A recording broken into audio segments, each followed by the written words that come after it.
मेरे ख्याल में अभी तक तो मर्डर साबित नहीं हुआ, हो सकता है कल साबित हो जाए।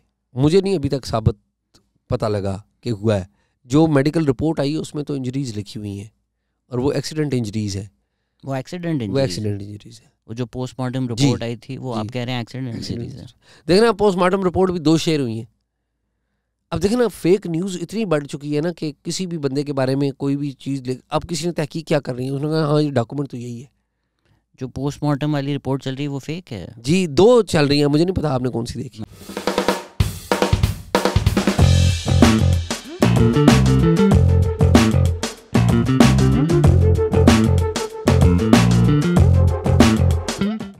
हेलो अस्सलाम वालेकुम। आज हमारे लिए बहुत एजाज़ की बात है क्योंकि राह चलते पाकिस्तान के प्रीमियर जर्नलिस्ट हमारे हाथ लग चुके हैं। एजाज़ सैयद स्टूडियो में हैं। कैसे हैं सर आप? शहजाद बहुत शुक्रिया, आपकी मेहरबानी। No thank you so much sir. आपको हम सुनते रहते हैं। आई थिंक यूट्यूब पे एक ही शो है वर्थ वॉचिंग और वो आपका और उमर चीमा का है, टॉक शॉक। बहुत शुक्रिया, बहुत मेहरबानी सर। आज कोशिश करेंगे कि जो जर्नलिस्ट हैं, आज सुबह भी हम लोगों ने सेशन किया, वो कंफ्यूज ही चल रहे हैं कि जर्नलिस्ट होता क्या है। तो आप लोगों की भी खबर आती है सामने, हकीकत टीवी की भी खबर आती है, आपके भी ज़राए होते हैं, उनके भी ज़राए होते हैं। तो एज अ लिसनर मैं कैसे ये पता कर सकता हूँ यार एजाज़ रिपोर्ट कर रहा है तो सही है और हकीकत टीवी कर रहा है तो फैंटेसी है? शहजाद, हकीकत टीवी कौन चलाता है आपको पता है? कौन चलाता है? मुझे पता है कि शुरू में उनकी फंडिंग भी कहाँ से आई थी। कौन है वैसे चलाता है बताएं? आसिफ गफूर का प्रोजेक्ट था ना, जनाब आसिफ गफूर का। अच्छा, तो ये तस्दीक कर रहे हैं आप मेरी खबर की? नहीं, मुझे ये पता है कि उसका किसी न किसी तरीके से किसी ज़माने में ISPR का कोई रिलेशन रहा है, हमारी इस्टेब्लिशमेंट से वो जुड़ा रहा है। ठीक है, उसे कौन एग्जैक्टली ओन करता है ये किसी को कुछ पता नहीं है। इसका मतलब है कि जो उसमें भी जो मेरे पास इत्तला है, प्लीज़ कंफर्म कर दीजिएगा कि जो थे वो भी एसिड रोग हो के बार चले गए। जी। फिर उनकी भी बड़े मसले लगे कि भाई हमने तुझ पे इन्वेस्ट करके ये बनाया, अब तू भाग गया। ठीक है। अच्छा, अब मामला ये है कि एक चैनल है जो चला रहा है, जो भी बातें वो चला रहा है, अपने बाइसेस चला रहा है, जिसकी ग्राउंड के ऊपर रिपोर्टिंग नहीं है, तारीख़ का मुतालिया नहीं है, और वो सामने नहीं आ रहा कि कौन है वो। सबसे पहली जो जर्नलिज़्म को देखने की जो बात है कि आइडेंटिटी क्या है, और दूसरी आइडेंटिटी के साथ एक और चीज़ आती है रिस्पॉन्सिबिलिटी। जब आप अपना काम करते हैं, अपना पॉडकास्ट देते हैं, अपनी ओपिनियन देते हैं या इन्फॉर्मेशन देते हैं, तो उसमें आपका चेहरा जा रहा है, आपका जो ब्रांड है वो जा रहा है, और चेहरा जब जाता है तो लोग आपको पहचानते हैं कि ये शहजाद ने खबर दी थी, ये एजाज़ ने दी है, ये उमर चीमा ने दी है। और वो ख़बर जब गलत हो तो वो पकड़ते हैं एजाज़ को, उमर को या शहजाद को, अगर हमने कोई गलत खबर दी है तो हमारे ऊपर क्या आएगी? रिस्पॉन्सिबिलिटी। किस बात की? अपनी इज़्ज़त की, अपनी क्रेडिबिलिटी की। तो सबसे पहले तो ये शर्त तय हो गई कि आपने कोई मालूमात लेनी है, तो जो मालूमात देने वाला है वो आइडेंटिफाइबल है, उसे आप रिकग्नाइज़ करते हैं, नंबर 1। नंबर 2, बात यह है कि जो मालूमात दे रहा है उसका तजर्बा क्या है जर्नलिज़्म की फ़ील्ड का, या जिस मौजू के ऊपर वो बात कर रहा है उसका। जर्नलिस्ट का तमाम चीज़ों के ऊपर अबूर नहीं होता। जर्नलिस्ट लॉयर नहीं होते, आज भी बात हुई, आप ही बात कर रहे थे। जर्नलिस्ट लॉयर नहीं होते, जर्नलिस्ट पॉलिटिशियन भी नहीं होते, जर्नलिस्ट इकोनॉमिस्ट भी नहीं होते, जर्नलिस्ट एग्जेक्टिव के बंदे भी नहीं होते, पॉलिसी मेकर्स भी नहीं होते, इम्प्लीमेंटर्स भी नहीं होते। लेकिन जर्नलिस्ट एक चीज़ होते हैं कि इन तमाम शोबों के जो एक्सपर्ट्स होते हैं, या इन शोबों के साथ मुंसलिक जो लोग होते हैं, या इन शोबों के रिटायर्ड जो लोग होते हैं, जर्नलिस्ट उनके साथ जुड़े होते हैं। जर्नलिस्ट ने इन मौज़ूआत पे किताबें पढ़ी होती हैं, जर्नलिस्ट इन लोगों से राब्ते में रहते हैं। तो जब भी कोई जुडिशरी का या अदलिया का मसला आता है तो जर्नलिस्ट फ़ोन उठाता है, अपना पुराना कॉन्टेक्ट होता है। तो जिस तरह दोस्तों से बात की जाती है कि शहजाद मुझे ये बताएं कि यार ये नई डेवलपमेंट आई है तो इसकी क्या लीगल इसकी डेलिकेसीज़ क्या हैं, लीगल एस्पेक्ट्स क्या हैं। इसी तरह बाकी शोबों से जर्नलिस्ट फ़ोन उठाता है या मिलता है किसी से और पूछता है और मालूमात इकट्ठी करता है। और बाज़ लोग जो पॉलिसी मेकर्स होते हैं उनके साथ भी ताल्लुक़ होता है जर्नलिस्ट का। तो दूसरी बात ये तय पा गई कि जो आपको मालूमात दे रहा है उसका मालूमात कलेक्ट करने का तजर्बा क्या है।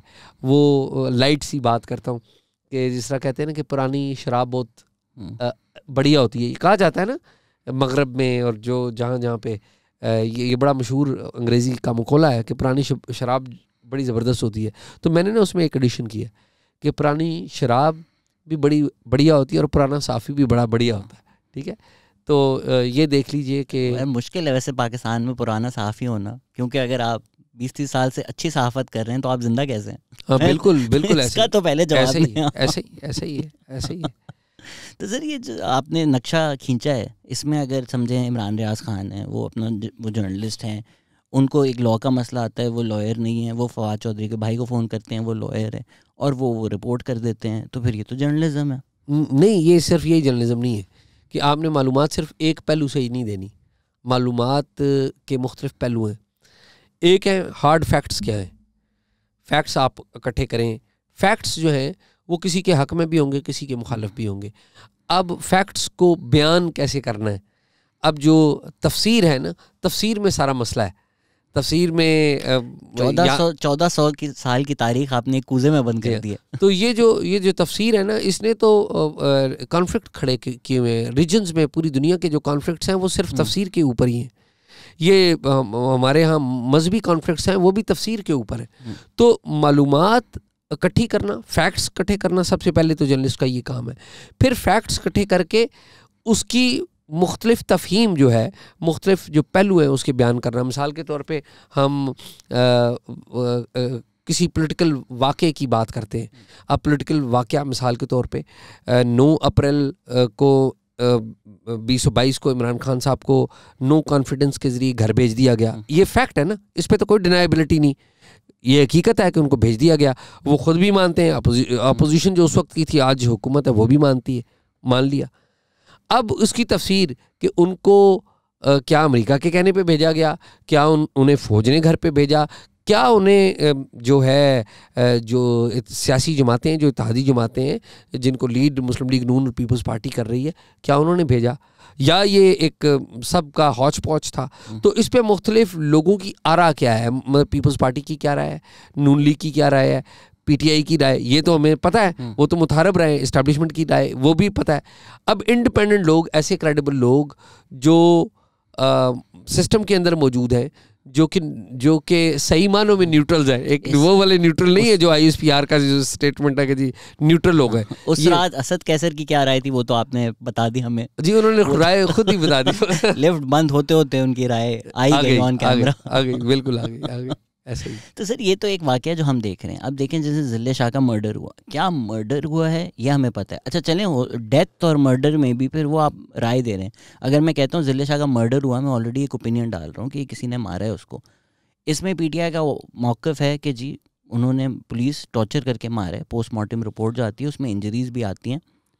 पुलिस ने वीडियो भी शाया कर दी कि ये देखें ये हमारी वैन छोड़कर भागा था तब एक्सीडेंट हुआ। एक्सीडेंट की वीडियो नहीं आई लेकिन बॉडी रखते हुए हमें वीडियो नज़र आ गई। अब ये सारे फैक्ट्स हैं, इससे डिसर्न करना कि हकीकत क्या है आप कैसे करेंगे? अच्छा, अब 3 और चीज़ें, ये बात याद रखने की बात है कि जब आप किसी की मोहब्बत की ऐनक पहन के किसी को देखेंगे तो आपको कोई चीज़ साफ नज़र नहीं आएगी। ये बात असूल नंबर 1 है। मोहब्बत में देखेंगे तो वो गलत भी करेगा तो वो ठीक आपको नजर आएगा। यानी आपका भी कटा हुआ है। ठीक है, मेरे साथ भी ये हो चुका है। अच्छा, दूसरी बात ये है कि अगर आपने नफरत की ऐनक पहन ली तो ये भी याद रख लें कि नफरत जो है वो भी आपको धुंधला दिखाती है, वो भी कभी आपको दुरुस्त नहीं दिखाती। और जो तीसरी ऐनक है वो है शक की ऐनक। जर्नलिस्ट शक करते हैं। हमारे प्रोफेशन में मालूमात इकट्ठी तब होती हैं जब आप शक करते रहते हैं, और फिर उसकी भी एक लिमिट होती है कि जब तक ठोस हक़ाइक़ आपके पास आ जाएं तो वहाँ पे आप फुल स्टॉप करके स्टोरी से निकल जाते हैं। अब ज़िले शाह का जो वाक़या है, अच्छा इसमें ना एक और बड़ा अलमिया है कि चूँकि एक फ़ेक न्यूज़ का, और हर बंदे ने यूट्यूब चैनल खोल लिया है, हर बंदा बात करता है, हर बंदा यही कहता है कि जी मैं जर्नलिस्ट हूँ क्योंकि मेरे पास कैमरा आ गया, मैं लाइव जा रहा हूँ, फेसबुक पे लाइव जा रहा हूँ, सारी दुनिया देख रही है। ठीक है, अब मामला ये है कि इंफॉर्मेशन गैदर करना और इंफॉर्मेशन प्रोसेस करना ये बड़ी अहम बात है, और उस इंफॉर्मेशन प्रोसेस करके लोगों के सामने पेश करना ये अहम बात है। अब ज़िले शाह के मामले में आप देखिए कि जज्बात लोगों के बहुत ज़्यादा थे। जज्बात क्या है? कि जी वो जुल्म हुआ। मैं फ्रैंकली स्पीकिंग जज्बात तो मेरे भी हैं कि एक पॉलिटिकल वर्कर को नहीं इस तरह मरना चाहिए, लेकिन फैक्ट्स क्या है? जो मेडिकल रिपोर्ट आई उनकी, मेडिकल रिपोर्ट के ऊपर 2 डिफरेंट वर्जन्स मेडिकल रिपोर्ट के वो सोशल मीडिया के ऊपर जारी किए गए। अब किसी ने क्या तहकीक करनी है? जो मेडिकल रिपोर्ट हॉस्पिटल की आई है उसमें इंजरीज लिखी हुई हैं। आप ये याद रखिए कि जब भी मेडिकल होता है तो डॉक्टर्स जो है वो टार्चर हो तो टार्चर के निशान लिखते हैं कि ये टार्चर हुआ है। जब एक्सीडेंट हो तो वो लिखते हैं ब्रूजेज हैं और अपेरेंटली एक्सीडेंट है, वो लिखते हैं। ये वो जो आपकी पोस्टमार्टम रिपोर्ट है उसमें लिखी जाती हैं ये बातें। आप अगर आपकी डेथ हो गई है, अगर आपकी डेथ जो है गर्दन दबाकर की गई है तो वो भी लिखा जाता है। अगर कि उसकी गर्दन पे ये निशान थे या उसके जिस्म पे ये निशान थे, उसकी मरना किस तरीके से हुआ। तो ये देखें, ये तमाम चीज़ें अगर आप एमेच्योर से इंफॉर्मेशन लेंगे तो फिर आप को नज़र यही आएगा कि हर तरफ साजिश है। लेकिन अगर कोई जिसे कहते हैं एक्सपीरियंस जर्नलिस्ट होगा, वो इन तमाम चीज़ों को देखेगा कि मेडिकल रिपोर्ट क्या कह रही है, ग्राउंड रियलिटीज़ क्या कह रही हैं, जाए वकूआ जिसे कहते हैं क्राइम सीन कहते हैं वो क्या कह रहा है, फिर आई विटनेसेस कोई हैं या नहीं है। सबसे अहम बात, आई विटनेसेस हैं या नहीं है। और इस केस में तो आपको पता है कि पीटीआई के जो अपने कुछ लोग थे जिन्होंने एडमिट कर लिया कि भाई हमसे वो एक्सीडेंट हुआ है। और ये तो नहीं बोला, उन्होंने बोला हमने बॉडी सड़क पे पड़ी देखी और हमने उठा ली। जी, जो ड्राइवर है उसने बोला, ऐसे ही, लेकिन यास्मीन राशिद ने बोला हमने साइड पे देखी। ऐसे ही है, ठीक कह रहे हैं आप। ऐसे ही है कि उन्होंने यही कहा कि भाई हम लेके गए, वो ज़ख्मी था, उसको हमने अपनी गाड़ी में डाला, हम परेशान हो गए क्योंकि वो हिल नहीं रहा था, वो फोत हो गया था। मतलब एक आई विटनेस तो ये कह रही है ना कि वो ज़ख्मी हुआ था पड़ा। किसी ने उसे मारते हुए देखा? Answer is no. किसी ने उसे हिट होते हुए देखा? Answer is no. फिर आपके डिपेंड किस पे करेंगे? मेडिकल रिपोर्ट के ऊपर करेंगे। तो मेरे ख्याल में ये डिपेंड करता है कि आप मालूमात ले किससे रहे। ये याद रखें कि जिससे भी हमने मालूमात लेनी है ना, मालूमात लेते हैं तो हम ये ध्यान नहीं करते कि हम जो है ना किससे मालूमात ले रहे हैं। आप देखिए हमारे यहाँ लोग अपने बच्चों को स्कूल में डालते हैं तो बड़ा छानते फटकते हैं कि मैं बच्चे को किस स्कूल में दाखिल कराऊं, ये अच्छा स्कूल है, इसकी रिप्यूट अच्छी है, ये इसके प्रोज एंड कॉन्स हैं। लेकिन जब वो यूट्यूब चैनल क्लिक करने लगते हैं या कोई टीवी चैनल क्लिक करने लगते हैं तो क्या हम लोग ये सोचते हैं कि हम इस चैनल की या इस पर्सनालिटी की प्रोज एंड कॉन्स जानते हैं? क्या हम ये सोचते हैं कि ये चैनल या ये पर्सन जो है ये एक ख़ास पॉलिटिकल पार्टी की क्रिटिसिज्म करता है, क्या बाकियों को भी मौका देता है? या खाली एक के ऊपर ही उसने, या एक ख़ास की हमायत करता है, क्या बाकियों को भी मौका देता है? तो जो बंदा किसी एक से ही सिर्फ मोहब्बत कर रहा है या किसी एक से सिर्फ नफरत ही कर रहा है तो फिर या मार्च उसने कहा हम ही हम हैं तो क्या हम हैं, तुम ही तुम हो तो क्या तुम हो। या मार्च 2022 में एक बात करता था और एक महीने बाद 180 स्विच मार दिया उन्हीं बातों पे। कल का वाकया है कि कुछ लोगों ने वीडियो शेयर की, बोला ये बहुत अफसोसनाक है, पुलिस ब्रूटैलिटी है। फिर लोगों ने बोला अभी ये 2019 की वीडियो है, उन्होंने डिलीट कर दी। तो वही वाकया, वही पुलिस 2019 में जब हुकूमत थी तो वो अफसोसनाक नहीं होता, ब्रूटैलिटी नहीं होता। लेकिन आपके कंक्लूजन क्या है? जिल्दे शाह मर्डर या पुलिस ब्रूटैलिटी, टॉर्चर या एक्सीडेंट? मेरे ख्याल में अभी तक तो मर्डर साबित नहीं हुआ। हो सकता है कल साबित हो जाए, मुझे नहीं अभी तक साबित पता लगा कि हुआ है। जो मेडिकल रिपोर्ट आई है उसमें तो इंजरीज लिखी हुई हैं और वो एक्सीडेंट इंजरीज है। वो एक्सीडेंट इंजरीज है। वो जो पोस्टमार्टम रिपोर्ट आई थी वो आप कह रहे हैं एक्सीडेंट इंजरीज है।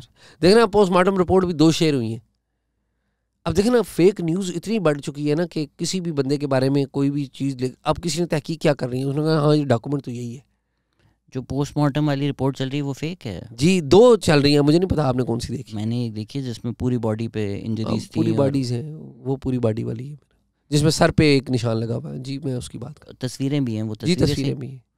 मैंने तस्वीरें नहीं देखी लेकिन तस्वीरें भी हैं, मुझे दैट आई नो। काफ़ी लोगों ने बोला कि जो इंजरीज हैं वो seem like they're inconsistent with the road accident, that was the. देखिए अगर ऐसी कोई बात होगी तो मेरे ये ख्याल है कि जो डॉक्टर्स हैं ना, डॉक्टर्स जो है ना वो किसी के दबाव में नहीं आ सकते।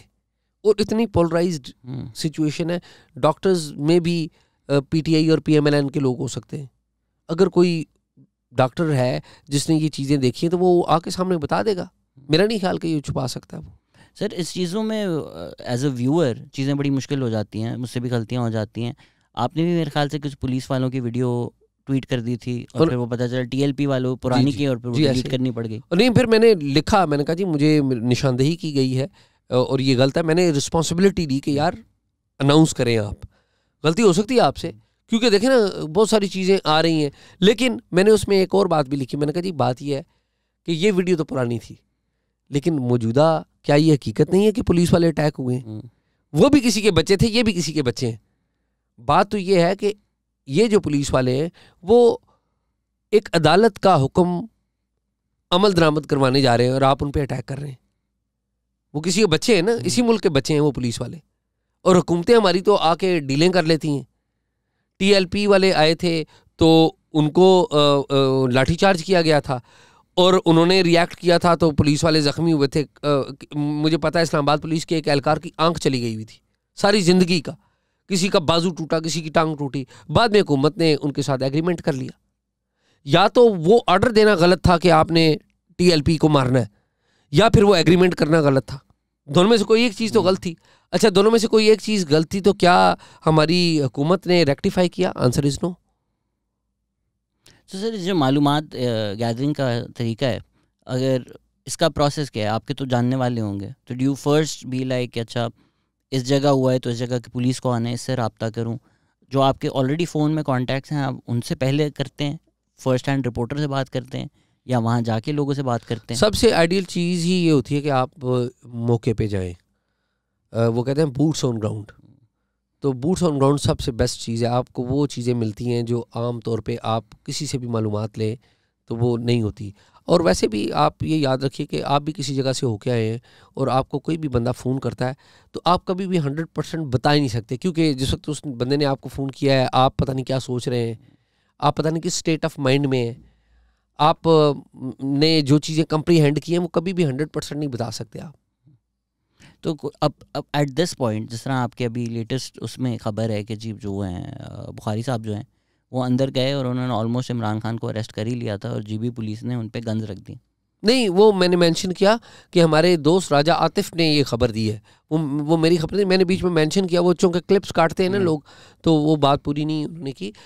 हमारे दोस्त हैं राजा आतिफ हैं, आतिफ जुल्फ़कार, वो अपना पॉडकास्ट करते हैं, वो अपनी यूट्यूब करते हैं, तो उन्होंने ये खबर दी। मैंने फिर उनका रेफरेंस दिया कि उनके मुताबिक ही है और उनकी पुलिस में बड़ी अच्छी शनासाई है, तो मेरे ख्याल में ऐसा ही है। सो इस तरह की खबर तो उनको ही आ सकती है जो उस कमरे में हो? नहीं, लाजमी तो नहीं है। मुमकिन है कि वहाँ पर बहुत सारे पॉलिटिकल वर्कर्स खड़े हैं, पुलिस वाले बहुत सारे खड़े हैं, तो कोई भी बता सकता है उनको। जिस तरह अभी जब आपने VONC का जिक्र किया, उसमें एक आर्टिकल भी शाया हो चुका था कि 2 हेलीकॉप्टर आए और फिर नीचे जो हुआ, आई थिंक BBC उर्दू तक में वो बात आ चुकी थी, फिर वो डिनाइल भी आई, फिर कुछ दिन लोगों ने चेहरे पे भी जूम किया कि निशान है या नहीं। इस तरह की जब खबरें आती हैं, इनको तो तस्दीक करना इज़ इम्पॉसिबल, राइट? जी, इम्पॉसिबल है। और वो जो ख़बर जिसका आप जिक्र कर रहे हैं कि former prime minister Imran Khan साहब के साथ कोई जिसे कहते हैं हाई हैंडेडनेस की गई, वो बात दुरुस्त नहीं थी। और ये बातें रिकॉर्ड के ऊपर आ चुकी हैं कि वो बात दुरुस्त नहीं थी। कैसे? जहाँ से वो जिसने सबसे पहले वो खबर शाया की थी, उन्होंने अपनी अपडेट कर दी थी कि ये बात ऐसे नहीं ऐसे। तो ऐसी चीज़ों में ये नहीं होता? अब जिस तरह शाहिद मसूद हैं, उन्होंने वो खबर दी कि जो टर्की की इमदाद आई थी वो वापस चली गई। अब उन्होंने बोल दिया कि मैं झूठ बोला था, मैंने व्हाट्सएप देखा था और मैंने तस्दीक नहीं की। लेकिन जो सपोर्टर्स हैं अब वो बोलते हैं ये प्रेशर में आके इसने खबर वापस ली है। अब देखें ना, मसला है सपोर्टर्स का, तो उन्होंने मोहब्बत की आंख लगाई हुई है, उनको तो कोई तब्दील नहीं कर सकता। बात तो ये तो इस पोलराइज वर्ल्ड में ऐसा कैसे हो सकता है? आई think a lot times people से कि जी ऑब्जेक्टिव होना चाहिए जर्नलिस्ट को, but don't you think objectivity is impossible? अभी जिस तरह आपने पुलिस का भी जिक्र किया, जो इमोशंस हैं वो आपने अपने बताए कि यार मेरे इमोशंस हैं कि पुलिस की तरफ, and that's an important part of the story, whereas I think a lot times people assume के नहीं अनइमोशनल होकर स्टोरी बतानी चाहिए, तो वो ज़्यादा ऑब्जेक्टिव होती है। मेरा ये ख्याल है कि जो इमोशनल भी होते हैं समटाइम्स, लेकिन ऑब्जेक्टिव रहना चाहिए आपको हर सूरत में। अब ज़िले शाह भी तो किसी का बेटा था ना, पुलिस वाले भी किसी के बेटे हैं। सवाल ये नहीं है कि ज़िले शाह या पुलिस वाले कैसे अंडर अटैक आए, सवाल ये है कि वो पूरा माहौल कैसे वो माहौल बना जिसमें ये सब कुछ हुआ है। सबसे बड़ी बात तो ये है ना कि हम तो, वो तो इनोसेंट ज़िले शाह था जो अपने लीडर से बेपना और इनोसेंट मोहब्बत करता था, इनोसेंट मोहब्बत करता था। पुलिस वाले जिनका नुकसान हुआ, जिनके सर फटे, जो ज़ख्मी हुए, वो क्या कर रहे थे? वो अदालत के हुक्म पर अमल दरामद कर रहे थे। लेकिन ये सिचुएशन पैदा किसने की? कोई तो रिस्पॉन्सिबल है ना, कोई तो रिस्पॉन्सिबल है, और वो जो रिस्पॉन्सिबल है मेरे ख्याल में उसका नाम लेना चाहिए। बट वो कड़ी आप कहाँ तक पीछे लेके जाएंगे? अगर इस वक्त इमरान खान मॉब वायलेंस कर रहे हैं तो कर रहे हैं, उससे अगर हम पीछे जाएं तो इस्टेब्लिशमेंट ने तारीख में जो किया है, जहाँ भी आप कड़ी तोड़ते हैं वहाँ आपकी राय उसमें आ जाती है ना। अगर आप सिर्फ इमरान खान बोलें तो लोग बोलेंगे, और लोग शायद जायज़ भी बोलेंगे कि इस्टेब्लिशमेंट और पीडीएम की भी गलती है। देखिए बात यह है कि इस्टेब्लिशमेंट तो तारीख भरी पड़ी हुई है कि इस्टेब्लिशमेंट क्या है, ये तो तारीख भरी पड़ी है ना। इस्टेब्लिशमेंट का माजी में किरदार क्या रहा है, 71 में क्या हो गया, फिर बाद में किस तरह वज़राए आज़म आते रहे, अभी तक यही सिलसिला चला है। इस्टेब्लिशमेंट तो हमने मान लिया, लेकिन कुछ गलतियां तो हमारी भी तो है ना। अब अगर इमरान खान साहब से इस्टेब्लिशमेंट ने सपोर्ट निकाल दी और अपोजिशन की सियासी जमातों ने उनको घर भेज दिया, तो क्या घर जाने से पहले IMF की डील जो के सर पे खड़ी थी, उससे पहले इमरान खान साहब को चाहिए था कि वो पेट्रोल की कीमत नीचे गिरा देते, जबकि पेट्रोल की कीमत 50 रुपये ऊपर जानी थी। ये नुकसान किसका किया? आपने इस मुल्क का नुकसान किया ना। फिर आपके वजीर ख़जाना 2 सूबों के वज़राए ख़जाना को फ़ोन कर रहे हैं और कह रहे हैं कि आपने जो सरप्लस पैसे हैं वो फेडरल बजट में नहीं देने, क्योंकि हम चाहते हैं कि IMF की डील ना हो। इतना बड़ा खिलवाड़, इतना बड़ा खिलवाड़। फिर अदालत आपको हुक्म दे रही है और आप नहीं आ रहे, और आप अपने इर्द गिर्द अपने इनोसेंट जो फॉलोअर्स हैं उनकी एक शील्ड बना लेते हैं। इतना बड़ा खिलवाड़, इतना बड़ा खिलवाड़। तो ये इस्टेब्लिशमेंट को तो मैं नहीं कहता हूं कि वो कोई इनोसेंट है और कोई 16 साल दोशीज़ा है जिसको कुछ पता ही नहीं है, लेकिन सॉरी टू से इमरान खान साहब भी कोई अच्छा कंडक्ट नहीं है। शहबाज शरीफ साहब भी कोई आइडियल प्राइम मिनिस्टर नहीं, ये भी इस्टेब्लिशमेंट के पिट्ठू वजीर आज़म ही है, ये भी बूट पॉलिश ही है। मैं इनको कोई फ़र्क नहीं समझता, लेकिन जो जितना बड़ा होता है वो उतना ज़्यादा रिस्पॉन्सिबल भी उसको होना चाहिए। इमरान खान साहब से अगर उनके फॉलोअर्स बहुत मोहब्बत करते हैं तो क्या इमरान खान साहब रिस्पॉन्सिबिलिटी का इजहार कर रहे हैं, मुजाहरा कर रहे हैं? Answer is no. क्या अदालतों में इस तरह पेश होते हैं कि आप अपने साथ कारकुनों को ले आएँ क्योंकि जी आप, मुझे डर है? और देखें कि वो जो खिताब उन्होंने किए हैं 18 मार्च को कि मुझे गिरफ्तार करने का उन्होंने प्लान बना लिया है और साजिश कर ली है। हर रोज़ ही साजिश हो रही है उनके खिलाफ। यूं ऐसा लगता है इमरान खान साहब की बातों से कि जिस तरह वो अकेले हैं और पूरी दुनिया और पूरा जहान उनके खिलाफ साजिश कर रहा है, और उन्होंने अपने कारकुनों को बताया हुआ कि साजिश हो रही है। पहले अमेरिका कर रहा था, फिर जनरल बाजवा ने उनके खिलाफ साजिश कर दी, फिर हुसैन हक्कानी, मोहसिन नकवी, और फिर चीन भी आ गया। चीन का इल्ज़ाम भी लगा दिया उन्होंने कि वो जो अमरीकियों के साथ मुलाकात हुई उसमें कह दिया कि जी चीन ने मेरे खिलाफ साजिश की है। साजिश में शामिल तो देखिए ये साजिश, ये तो लगता है कि सारा जहान ही साजिश है। तो सर जब आप एक जर्नलिस्ट हैं, आप रिपोर्ट कर रहे हैं, आपको सबकी राय लेनी है। अब जिस तरह मैं सिर्फ ट्विटर पे हूँ, अब PTI की कोई ख़बर आती है, मेरा शुरू से ही उस पर भरोसा नहीं होता।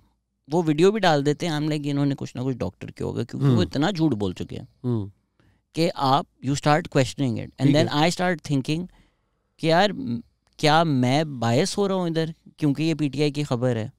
तो आई एम श्योर आपको भी वो फील होता होगा। तो how do you combat that? Bias अपना नहीं, बायस ना भी हो, बट अगर PTI ने सालों साल झूठ बोला है तो अब वो 10वीं दफ़ा अगर सच्ची खबर भी दें तो एक डाउट तो होता है। मुझे तो वैसे सच्ची बात यह है कि PTI की जो इन्फॉर्मेशन है उसकी प्रेजेंटेशन हमेशा ही डाउटफुल लगती है। फैक्ट्स जो हैं वो अगेन फैक्ट्स कुछ और होते हैं, आप प्रेजेंट कुछ और तरीके से कर रहे होते हैं। और PTI को एक क्रेडिट दें, PTI ने जो सबसे ज़्यादा होमवर्क किया ना, सबसे ज़्यादा होमवर्क किया है मीडिया, वो अपने नैरेटिव की प्रेजेंटेशन के ऊपर होमवर्क किया। इमरान खान साहब के जब प्राइम मिनिस्टर थे तो ज़ाहिर हम इस्लामाबाद में रिपोर्टिंग करते थे, उनका तर्ज हुकूमत भी देखा हमने। अगर रेल का एक्सीडेंट हो गया तो सबसे पहले इमरान खान साहब अपनी मीडिया टीम को बुला लेते थे मीटिंग के लिए। होना तो ये चाहिए कि सबसे पहले रेस्क्यू की टीम बुला ले। अगर कोई और बड़ा क्राइसिस हो गया तो सबसे पहले मीडिया टीम आ जाए। और आप देख लें कि सबसे ज़्यादा जो उनके इजलास हुए हैं वो अपनी मीडिया टीम के साथ हुए हैं। उनके इजलास उतने अपनी पार्टी के साथ नहीं हुए, उतने काबीना की मीटिंग्स नहीं हुई जितनी मीडिया टीम के साथ मीटिंग होती। तो इमरान खान साहब और उनकी जो पार्टी है, they are very good at media, they know how to play with the media, how to arm twist with the media. और जो उन पे क्रिटिसाइज़ करे उसको आप मतून करना शुरू कर दें, उनको गालियाँ निकालना शुरू कर दें, उन्हें उनकी क्रेडिबिलिटी। आप देखें ना, मतीउल्लाह जान ने शिबली फराज से 2 सवाल पूछे, शिबली फराज से जवाब नहीं बन पाया। यानी कि अपना उनका वालिद जो है बहुत बड़ा शायर, ठीक है, अपने वालिद से भी कुछ सीखा नहीं, और वो मतीउल्लाह जान को आके मतीउल्लाह जान से बदतमीजी कर रहा है। और फिर अगले दिन मतीउल्लाह जान दोबारा सवाल पूछ रहे हैं तो वो बाकी लोगों को मना कर रहे हैं, इनको जवाब नहीं दो। क्यों? इसलिए जवाब नहीं दो क्योंकि आपके पास जवाब नहीं है, क्योंकि आपके पास दलील नहीं है। इसलिए इसमें सिद्दीक जान के साथ भी यही हुआ, मतीउल्लाह जान का जो इंटरव्यू है। Is it also not because ये लोग जब टीवी पे जाते हैं, टैसिट एक अग्रीमेंट होता है कि भाई ये हमारी रेड लाइंस हैं, इससे बाहर तो आप सवाल पूछेंगे ही नहीं। तो वो जिस तरह होता है कि कोर्स से बाहर का सवाल आ गया तो मतीउल्लाह जान सिलेबस से बाहर का सवाल पूछ लेते हैं, और इन लोगों को वो सिलेबस आता है जो मीडिया अप्रूव्ड सिलेबस है, भले आपके मुखालिफ हों या आपके साथ हों, वो बोल हो, जियो हो, वो सिलेबस के बाहर नहीं जा सकते जहाँ यूट्यूब पे जा सकते हैं। शहजाद टेलीविजन पे जितने भी इंटरव्यू होते हैं ना, किसी भी टेलीविजन के ऊपर, उनकी एक गैर एलानिया बाउंड्रीज होती हैं।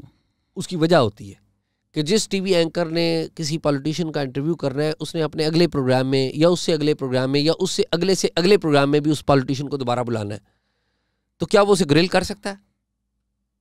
Answer is no, answer is no. तो हमारे जितने भी, मैं किसी को ये नहीं कर रहा हूँ, मैं समझता हूँ कि अगर इंटरव्यू की बात आप करें, मैं ज़ाती तौर पे बड़ा इम्प्रेस हूँ शाहजेब के जो इंटरव्यू ग्रिल करता है, मैं बड़ा बहुत अच्छा वो ग्रिल करता है। मतीउल्लाह जान जब टेलीविजन के इंटरव्यू करते थे बहुत अच्छा इंटरव्यू करते थे। मैं आपको फ्रैंकली स्पीकिंग इन 2 के अलावा मुझे दूर दूर तक कोई बंदा नज़र नहीं आता, फ्रैंकली स्पीकिंग। मतलब मुझे तमाम जो इंटरव्यूज़ हैं, हमारे दोस्त हैं बहुत सारे, मेरी राय से वो अलग हो गए। मुझे वसीम बदामी वैसे अच्छे लगते हैं। वसीम बदामी भी बड़े अच्छे हैं। Sohail Waraich is also. सोहेल वड़ाइच साहब तो वो प्रोग्राम करने वाले आदमी नहीं है ना, वो डेली प्रोग्राम करने वाले आदमी नहीं है।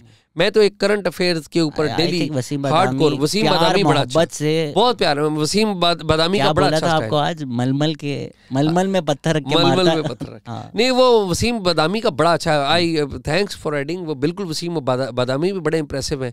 और आप देखिए वसीम बदामी का ये भी है कि वसीम बदामी ARY पे बैठते हैं, और ARY की एक जो उनकी ट्रेडिशनल थिंकिंग है, इन्वायरमेंट भी होता है ना, हर अदारे का अपना, जियो का अपना इन्वायरमेंट है, ARY का अपना है, बाकी इदारों का अपना है, तो वो उस इन्वायरमेंट से निकल के भी क्वेश्चन करते हैं। ये बड़ा खूबसूरत काम है, ये सबसे बड़ा खूबसूरत काम है। नहीं, सबसे ज़्यादा तो मैं उनसे ये चीज़ सीखता हूँ कि पूछ भी लो और सामने वाला नाराज भी ना हो। और हंसते रहे। शाहजेब से तो नाराज हो जाते हैं लोग, नाराज। वो जो मासूमाना सवाल वाला जो फलसफा बनाया हुआ है ना, I think that really works really well.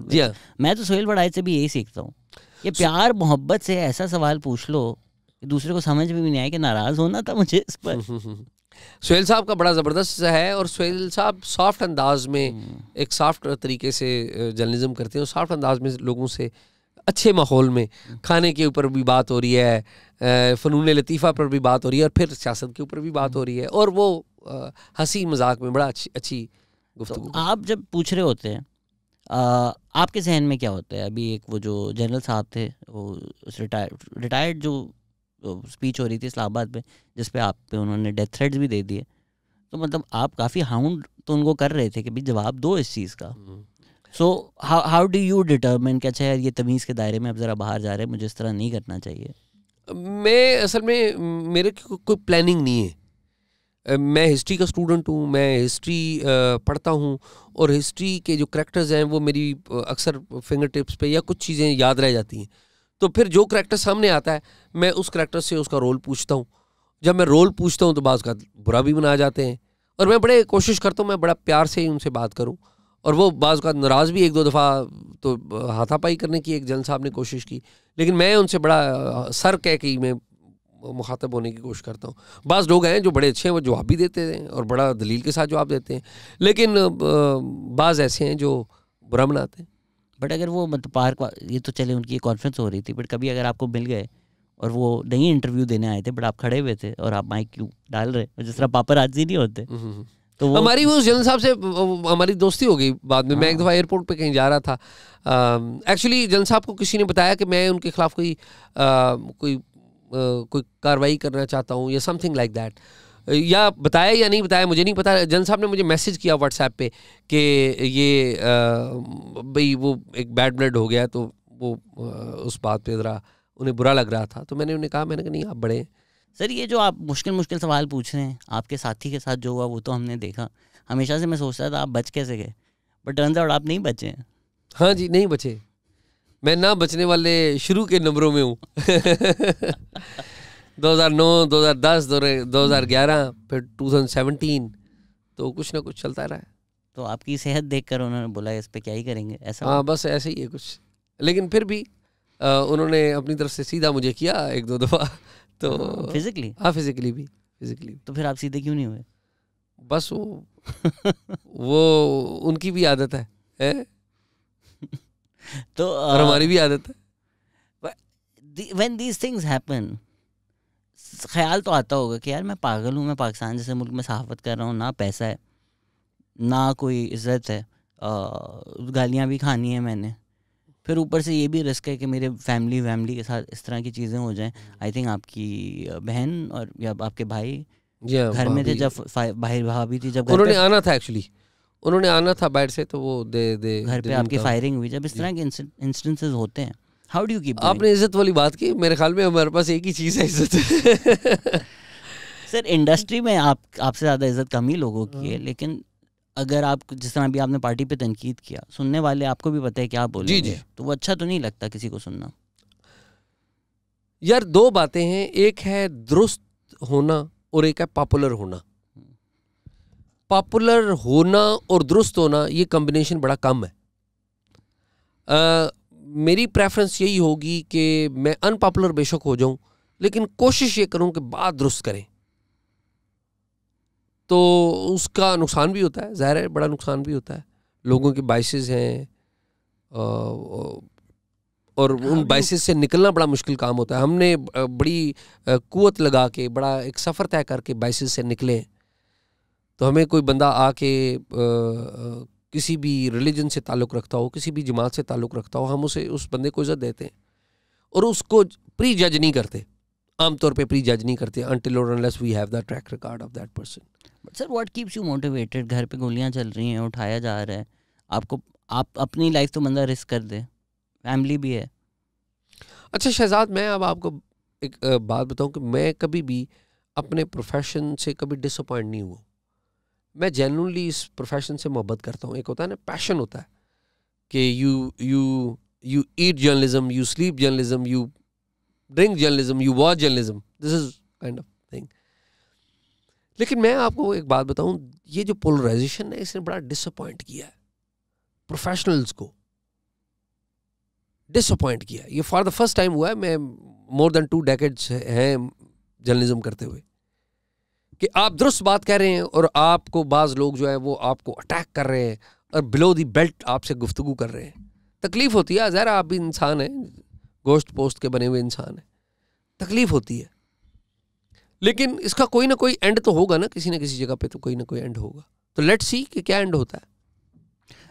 Has it informed your work? क्या आप सोचते हैं कि क्योंकि अब पोलराइजेशन है तो मुझे शायद वही बात जो मैं 5 साल पहले अलग तरीके से कर रहा था शायद अलग तरीके से करनी चाहिए, या यूर लाइक नहीं मैं सही बात कर रहा हूँ, ये जो रिएक्शन आएगा वो आएगा? मैं आपको बताऊं कि बात ये ऐसा ही है कि क्रिकेट में एक बॉलर है ना, वो बैट्समैन को गेंद करा रहा है, तो कभी वो उसको यार्कर करता है, कभी वो उसको फुल टॉस करता है, कभी मुख्तलिफ अंदाज।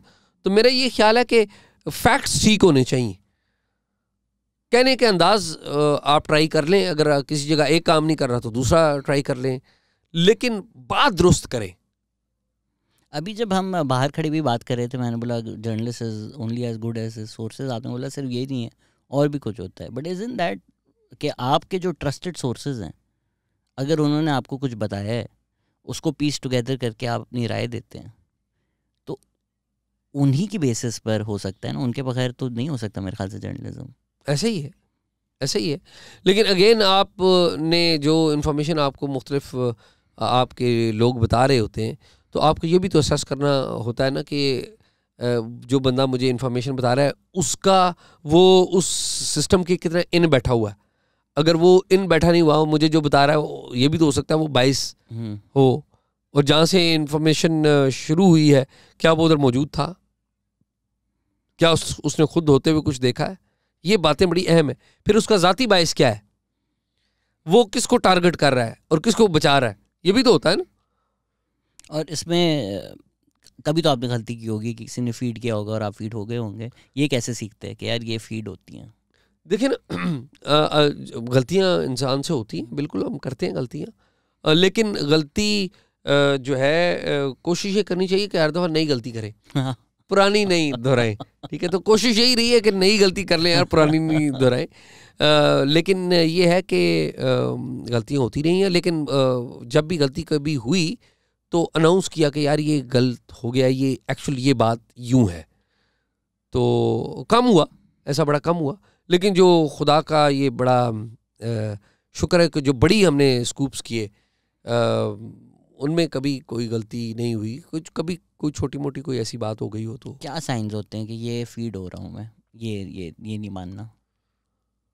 साइंस जब कोई अननेसेसरी आपको बुलाए और आपसे गप लगाना चाहे और आपसे बातें करे और आपको ख़ास वाक़यात सुनाए और बताए, तो फिर बंदा आप सोचते हैं ना कि ये क्यों मुझे बता रहा है, because he wants this thing to be out of, why at this time, why me.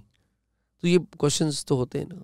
But ये करना फेयर है? जिस तरह अभी आर्टिकल दर आर्टिकल आते रहे हैं कि जावेद चौधरी साहब ने मेरे ख्याल से रात ही गुजार ली थी कुछ उनके एक दिन जनरल बाजवा के साथ जो उन्होंने किया। डू यू फील लाइक कि ये जर्नलिस्टिक इंटेग्रिटी भी थोड़ा क्वेश्चन मार्क है कि आप जनरल बाजवा से मिलते हैं, फिर आर्टिकल्स आते हैं, तो किसी वजह से आपको ये इन्फॉर्मेशन दी जा रही है, या do you think it's fair he is just saying what general Bajwa told him? मेरा ये ख्याल है कि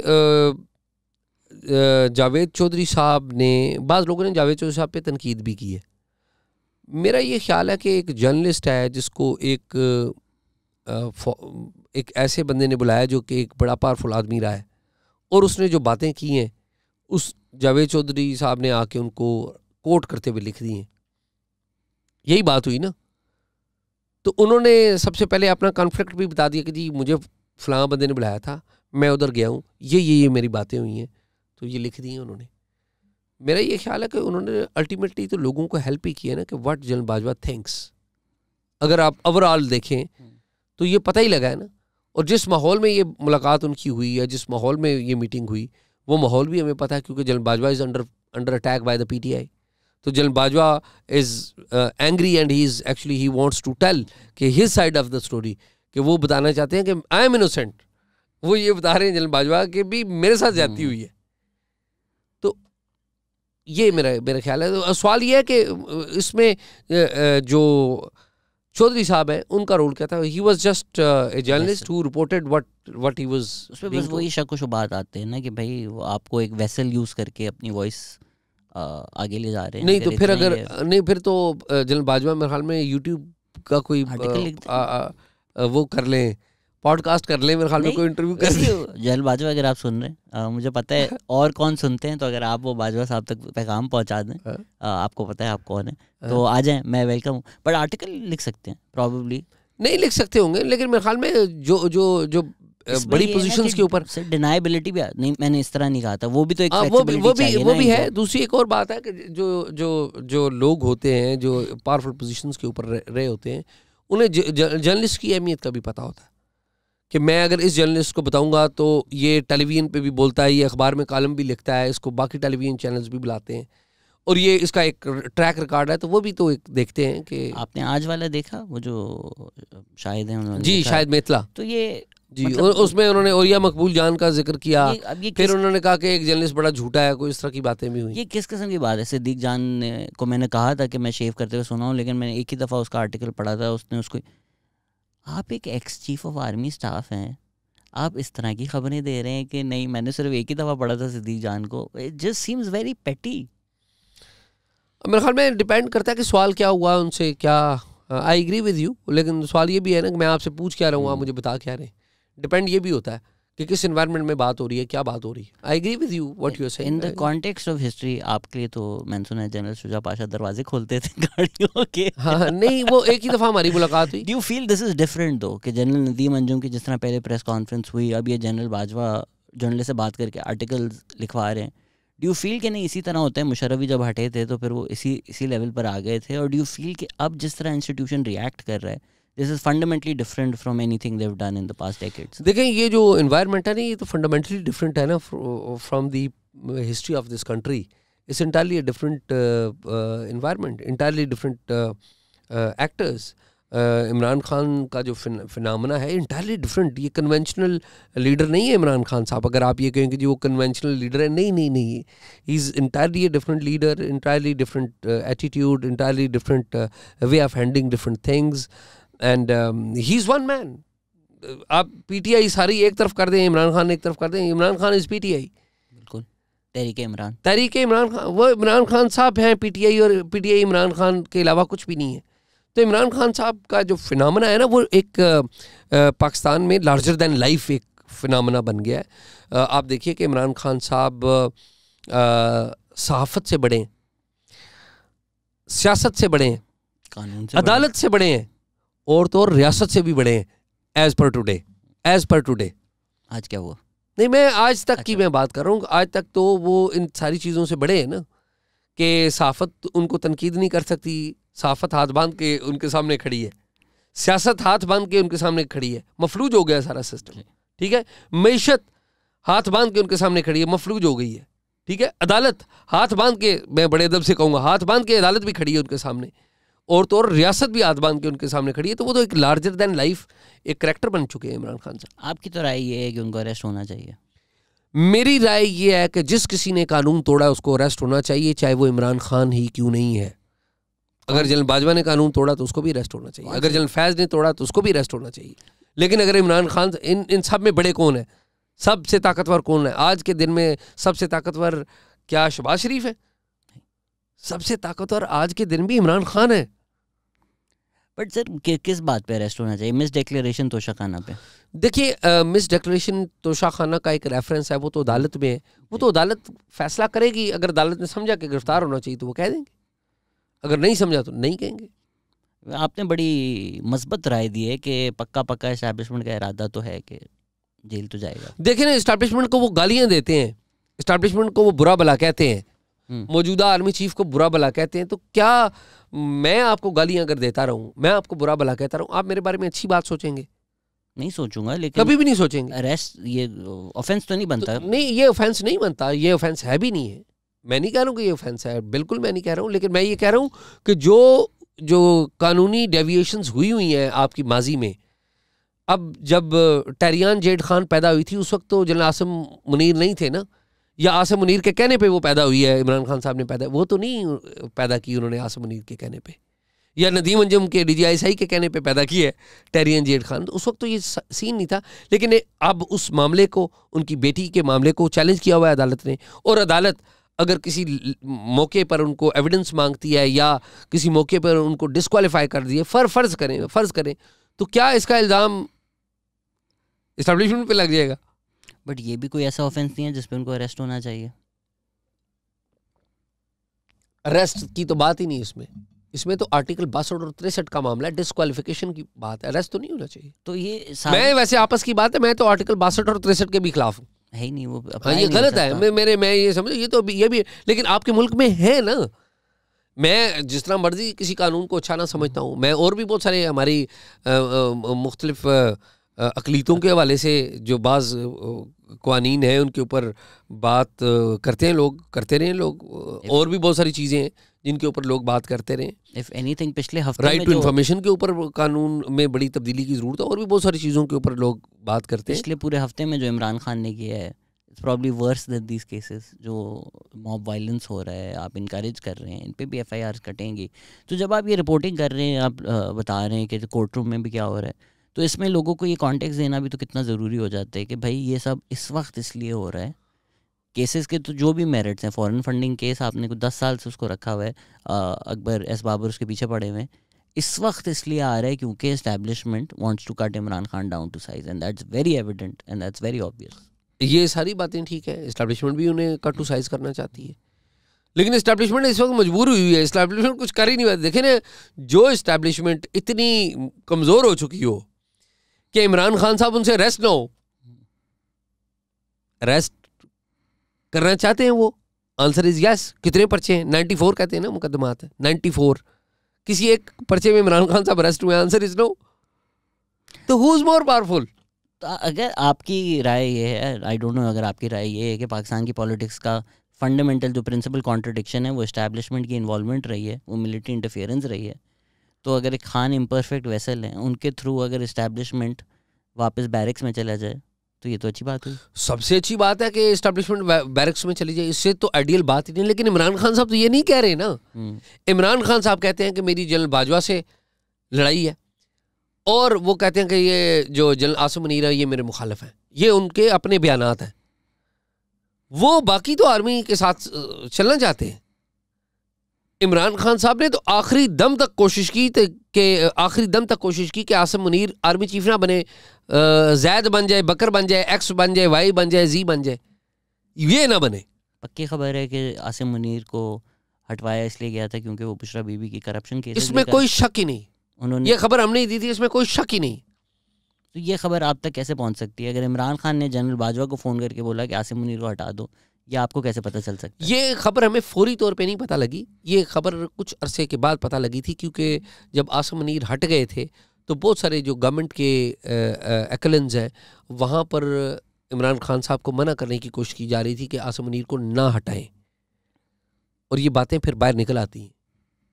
बाहर ज़ाहिर गवर्नमेंट के लोग हैं, पॉलिटिशियन हैं, वो बातें करते हैं ना, अपने हलकों में बैठते हैं, तो हम भी पॉलिटिशियंस में भी बैठते हैं, ब्यूरोक्रेट्स में भी बैठते हैं, तो बातें तो छुपी नहीं रहती, निकल आती हैं। तो जब कुछ बातें किसी ख़ास वक्त पे निकलें, किसी ख़ास मकसद की वजह से, जैसे अहमद नूरानी है, उन्होंने काफ़ी अच्छा काम भी किया।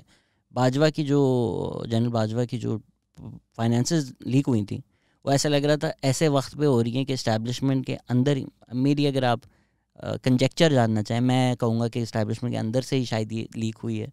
तो जब आपको पता है कि इस्टेब्लिशमेंट आपस में गेम खेल रही है और उनके मफादात के लिए वो एक चीज़ लीक कर रही है कि इस टाइम पे आए कि ताकि दूसरा गिरोह कमज़ोर हो, as a journalist if you were in his place, आप क्या सोचेंगे कि यार नहीं, खबर तो सच है, होनी भी चाहिए रिपोर्ट, लेकिन इस वक्त होगी तो मैं यूज़ हो रहा हूँ।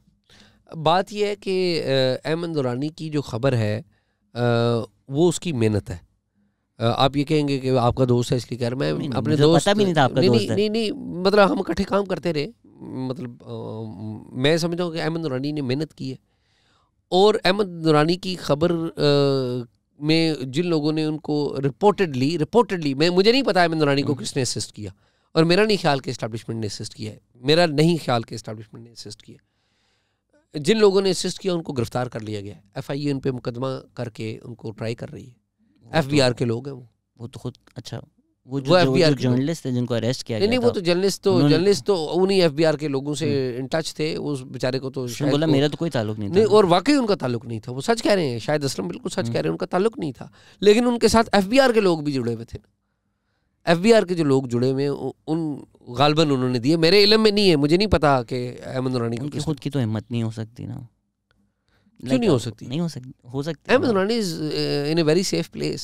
No not Ahmad Noorani, FBR को कहा गया। नहीं, देखे ना, FBR उनके ऊपर इल्ज़ाम ये लगा ना FBR के ऑफिसर्स के ऊपर कि उन्होंने पैसे लेके मॉनेटरी बेनिफिट की वजह से मालूमात का डाटा जो शाहिद ने तो नहीं दिए होंगे, अहमद नूरानी तो नहीं दिए होंगे, तो किसने? नहीं, हो सकता है अहमद नूरानी ने दिए हो, ये भी तो हो सकता है अहमद नूरानी को कोई बंदा हेल्प कर रहा हो उसी के कोलीग्स में कोई स्टोरी करने के ऊपर। ये और दूसरी एक और बात भी है कि उसमें जनरल बाजवा का की फैमिली का डाटा है, उनकी बहू का या उस तरह का डाटा है, वो भी पूरा नहीं है, वो कोई ऐसी वो नहीं है। इन सिचुएशंस लाइक दिस वेयर ख़बर आपको लेट्स से रिपोर्टेडली किसी जगह से लीक की जा रही है अपने मफादात के लिए, लेकिन आपको पता है ख़बर सच है, लेकिन इस टाइम इसलिए ये आ रही है, एज ए जर्नलिस्ट आप क्या करेंगे? देखिए, मैं तो देखना ये है कि क्या जो मालूमात मेरे पास आ रही है वो दुरुस्त है, ठीक है। टाइम तो किसी भी वक्त आप कोई भी खबर करें तो उसकी किसी ना किसी को बेनिफिट और किसी ना किसी को डैमेज हो रहा होता है। ये सवाल ये है कि मेरी खबर में क्या तमाम aspects of the information do they cover. अगर मैं तमाम एस्पेक्ट्स कर रहा हूँ तो ठीक है, मेरा नहीं ख्याल कि इसमें कोई in terms of people's credibility, एक जब गलत खबर आती है, do you feel like there is a coming back from the journalist? Ahmad नानी को मैं भी बहुत फॉलो करता था। जो साकिर निसार की ऑडियो आई, फिर वो समा टीवी ने बोला कि डॉक्टर थी, स्टिच टुगेदर थी। मेरा नहीं ख्याल कि वो डॉक्टर थी, स्टिच टुगेदर नहीं थी। मेरा नहीं ख्याल कि ऐसा है। कि देखिए ना, असल में मसला ये है ना कि हमारे यहाँ साकिब निसार साहब किसी वक्त इस्टेब्लिशमेंट की आंख का तारा थे। वो इस्टेब्लिशमेंट नहीं रही, वो साकिब निसार नहीं रहे। उस वक्त साकिब निसार साहब के ऊपर कोई उंगली उठाता था तो पूरा मीडिया बोलने लग पड़ता था। जियो टेलीविज़न के भी एक शो में साकिब निसार की ऑडियो के बारे में बात की गई, समा ने भी की, ARY ने भी गालबन शायद की। तो पूरा एक जो मीडिया है हमारा वो बोलने लग पड़ता है एक ही तरह की जुबान। कौन बुलवाते हैं? कौन एस्टैब्लिशमेंट बुलवाती है? तो जियो तो बड़ा प्रिटेंड करता है कि हम एस्टैब्लिशमेंट जियो के अंदर जियो ने भी सर्वाइवल के लिए एस्टैब्लिशमेंट के बंदे भी तो रखे हुए हैं ना। Do you feel like the journalist who get into most trouble with establishment, जो सबसे ज़्यादा मसले में पड़ते हैं, वो वही हैं जो उनके साथ होते हैं, उनके गोद में होते हैं और फिर रोग होते हैं? अगर आप शुरू से ही राब्ता कम रखें तो आप बेहतर पोजीशन में। देखें, डिपेंड करता है। पहली बात तो ये है कि जो जर्नलिस्ट बहुत ज़्यादा मसलों में पड़े, उनके माजी में इस्टेब्लिशमेंट से कोई ना कोई ताल्लुकात रहे हैं। लेकिन आप ये कहें कि बिल्कुल वही जर्नलिस्ट ही ट्रबल में आते हैं, तो ये भी बात दुरुस्त नहीं है। फिर ये मतलब ये कोई हार्ड एंड फास्ट रूल नहीं है। लेकिन ये भी हकीकत है कि जिन जर्नलिस्ट के साथ उनका बहुत करीबी ताल्लुक रहा है वो ट्रबल में आ जाते होते हैं, क्योंकि जो ऑर्डर देने वाले होते हैं वो तो इन जर्नलिस्ट को जो उनके लिए काम करते हैं या उनके साथ एसोसिएटेड होते हैं, उनको उनसे ऑर्डर ओबे करना ही उन्होंने करवाना होता है। तो जब वो ज़रा ऑर्डर से आगे पीछे होते हैं तो फिर वो रिएक्ट करते हैं। आप कैसे डील करते हैं? मेरा असूल ये है, प्रिंसिपल ये है कि मैं हमारी जो इस्टेब्लिशमेंट है उससे राब्ते में ना रहूं सिंस 2004। मेरा असूल ये है। उसकी वजह ये है कि मैं इस नतीजे पे पहुंच चुका हूं। मैंने बहुत सारे दीगर सब्जेक्ट्स के अलावा मैंने इंटेलिजेंस भी पढ़ी है और मैं स्टूडेंट हूँ इंटेलिजेंस की। जो अच्छी किताबें हैं उनका भी स्टूडेंट हूँ। तो मैं पाकिस्तान की जो इंटेलिजेंस है, ये पाकिस्तान में इंटेलिजेंस नहीं हो रही। पाकिस्तान में मैं ये कहूँगा बदमाशी हो रही है। पाकिस्तान में अगर इस्टेब्लिशमेंट ने फैसला कर लिया किसी एक सियासी जमात को पीछे धकेलने का, तो वो हमारी इंटेलिजेंस यही काम करती रहती है। दूसरे ने फैसला कर लिया दूसरी जमात को पीछे करना। ये पाकिस्तान की तारीख है, ये मैं कोई नई बात आपको नहीं बता रहा। तो मैंने असूल ये रखा है कि पाकिस्तान की जो इंटेलिजेंस एजेंसियाँ, पर्टिकुलरली जो मिलिट्री इंटेलिजेंस एजेंसियाँ, मैं उनसे नहीं रब्ता रखूँ। और अगर मुझसे कोई रब्ता करता है, मुझसे कुछ रिसेंट पास्ट में भी कुछ रब्ते हुए, तो मैं उन्हें अपना असूल बता देता हूँ कि मैं आपके दफ्तर में नहीं आ सकता। अगर आपने किसी ने मुझसे मिलना है तो यू आर वेलकम, लेकिन I will report what I do. ठीक है, आप मुझसे मिलने आ रहे हैं तो जस्ट फाइन। अगर अपना मौक़िफ़ दे तो आप बोलते हैं कि दे दें भले। अपना मौक़िफ़ किस बात के? किसी भी वो बोलेंगे यार हमारा भी मौक़िफ़ ले लो इस बात पे। मौक़िफ़ तो देखें ना, अगर मैं उनको क्रिटिसाइज़ कर रहा हूँ तो उनका मौक़िफ़ देना, उनका मौक़िफ़ लेना मुझे चाहिए, लेना चाहिए उनका मौक़िफ़। कि अगर जैसे इमरान खान फैसल नसीर का नाम ले लेते हैं, वो बोलते हैं यार हमारा ले लो, लेट्स से इस टाइम फैसल नसीर था ही नहीं है, जो उनके पास अगर एक एलिबी है वो आपको देते हैं, तो वो उनका स्पोक्समैन दे, तो क्यों नहीं जलाएंगे? दे, हम कोर्ट करेंगे। अच्छा, पब्लिकली दें? अगर पब्लिकली दें या प्राइवेटली दें तो हमें बता देंगे कि उनके करीबी ज़राए ये कहते हैं, बता देना चाहिए, कोट करना चाहिए कि ये उनकी तरफ से है। लेकिन मेरा ये एज ए जर्नलिस्ट मैं आपको बताऊं, मेरा ये ख्याल है कि इंटेलिजेंस के लोगों के साथ ना आप की दोस्ती ठीक है और ना इनकी दुश्मनी। आप अपना काम करिए, वो अपना काम करें। सियासतदानों के साथ भी यही असूल नहीं होना चाहिए? सियासतदान देखें ना अकाउंटेबल हैं इस मुल्क में। हाँ, बट एक जर्नलिस्ट अगर रातों को साथ उनके खाने वाने खा रहा है रेगुलरली, तो आप सवाल ये है कि अगर जर्नलिस्ट आप फाइनेंशियली कॉम्प्रोमाइज नहीं है, एक बायस तो डेवलप हो ही जाता है ना। मैं अर्ज कर रहा हूँ कि अगेन किसी के साथ आप खाना खाते हैं, किसी के साथ चाय पीते हैं, डिपेंड ये है कि आप दे क्या रहे हैं। अगर हमारे यहाँ एक जर्नलिस्ट है वो पीपल्स पार्टी के लोगों के साथ फिरता है या एमकेएम के लोगों के साथ फिरता है और वो एमकेएम के बारे में कोई चीज़ रिपोर्ट नहीं करता, तो फिर तो वो जर्नलिस्ट नहीं है।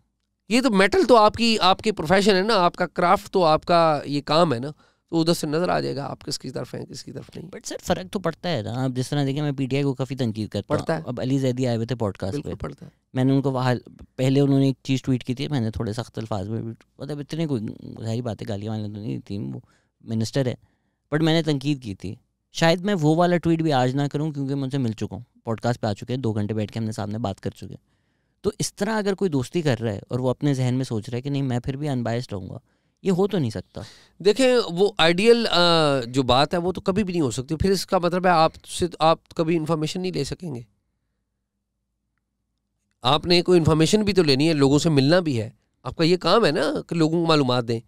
तो अगर आपने ये बात सोच के करनी है तो फिर तो आप कभी किसी से मिलेंगे ही नहीं। तो अगर किसी से मिलेंगे नहीं, मालूमात कैसे आएगी? तो इशू ये है कि आप मिसाल के तौर पे मैं आपको अपनी बात बता देता हूँ कि पीपल्स पार्टी के लोगों से मेरा बड़ा अच्छा रिलेशन है।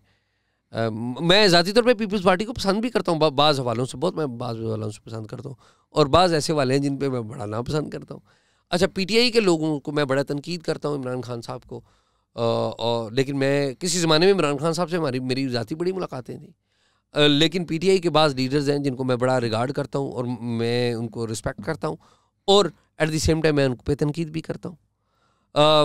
नून लीग के बहुत सारे लीडर्स हैं जिनको मैं रिगार्ड करता हूँ, रिस्पेक्ट करता हूँ, एट द सेम टाइम मैं उनको क्रिटिसाइज भी करता हूँ।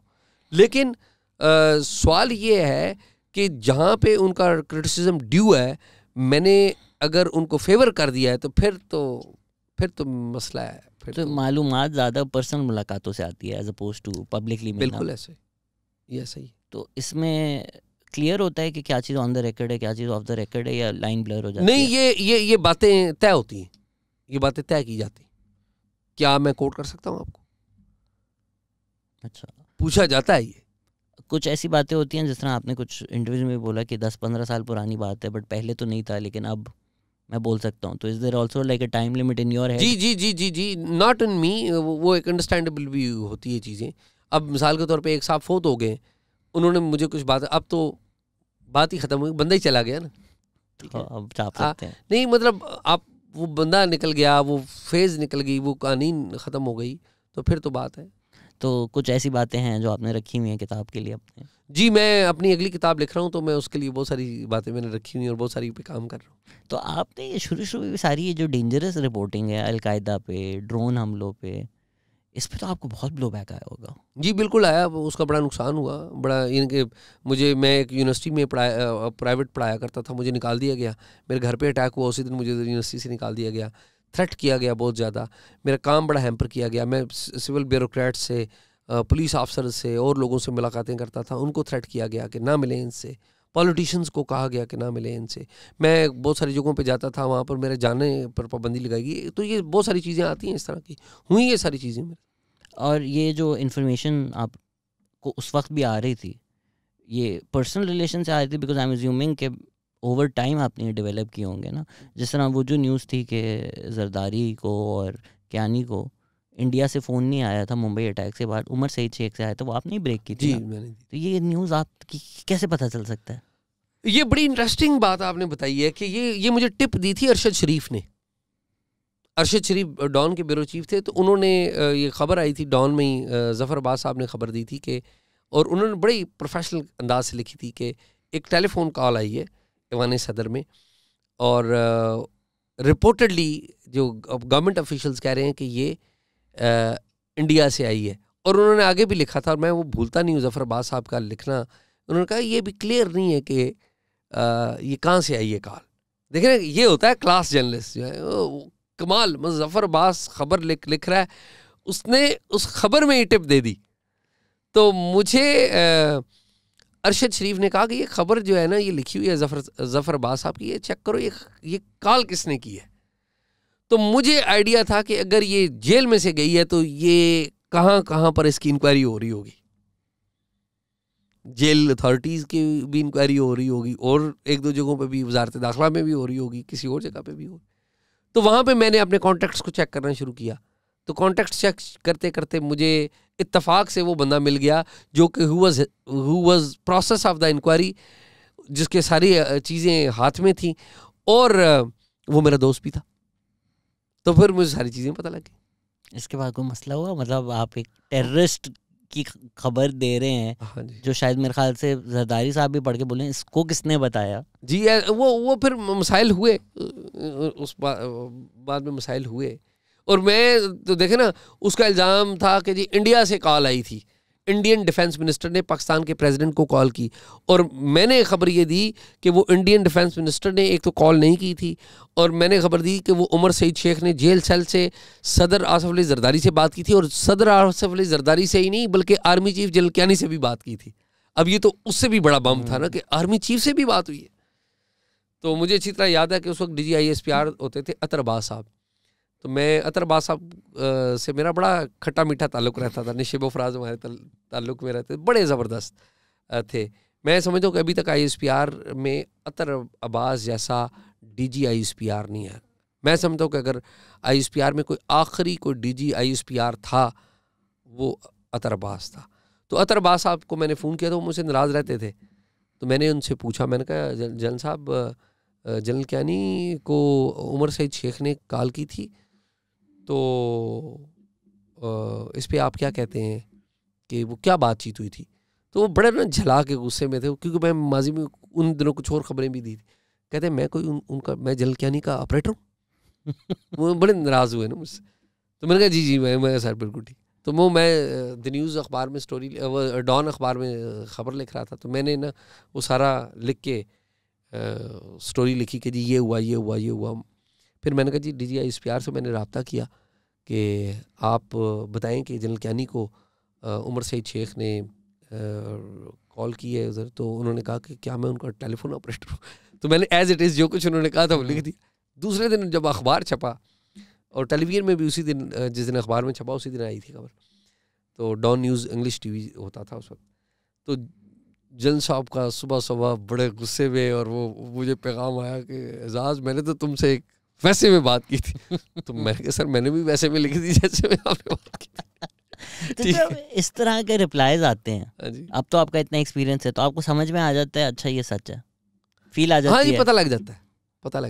क्या बातें हैं जैसे पता लगता है कि हाँ ये अगर गोल कर रहा है इस तरह, देखिए तो खबर सच बाज़ है। का अक्सर लोग तो जवाब ही नहीं देते, अवॉइड करेंगे। आप मैसेज कर रहे हैं, आप उन्हें कॉल्स कर रहे हैं, वो जवाब, आपका नाम नीचे लिखा, अवॉइड करेंगे, आमतौर पे जवाब ही नहीं देंगे। अच्छा, अगर आप इसका जवाब देंगे तो वो इतना गोलमोल होगा कि वो सिलेक्टिव ट्रुथ नहीं होता, फिर उनसे जवाब देंगे। या फिर एक और इसमें काम होता है जो ज़्यादा होता है, वो ये है कि जब आप सेट ऑफ क्वेश्चंस भेजते हैं तो आपको सिफारिशें आने लग पड़ती हैं। सिफारिशें आने लग पड़ती है कि यार ये खबर ना करो, तुम फलां के बारे में कर रहे हो, यार उसने मुझे कहा प्लीज़ ना करो, यार ये ना करो। बड़े लोग इस तरह की बातें करते हैं। अच्छा यार, सबसे ज़्यादा जो सिफारिशें हैं ना, मैं अब आपको बताऊँ, वो अगर किसी खबर में जर्नलिस्ट का नाम है ना, तो सबसे ज़्यादा सिफारिशें उसमें आती हैं। मैं इस्लामाबाद की एक खातून जर्नलिस्ट थी, अभी भी हैं, वो एंकर हैं, तो उनका किसी लीडर से उनकी शादी थी, वो अभी नहीं रही, किसी मिनिस्टर के साथ उनकी शादी थी। तो उन दोनों पे कोई करप्शन का इल्ज़ाम था, उस खातून पे भी। तो मैंने उस खातून को भी और उस रहनुमा को भी, उस फॉर्मर फेडरल मिनिस्टर को भी मैंने क्वेश्चंस भेजे।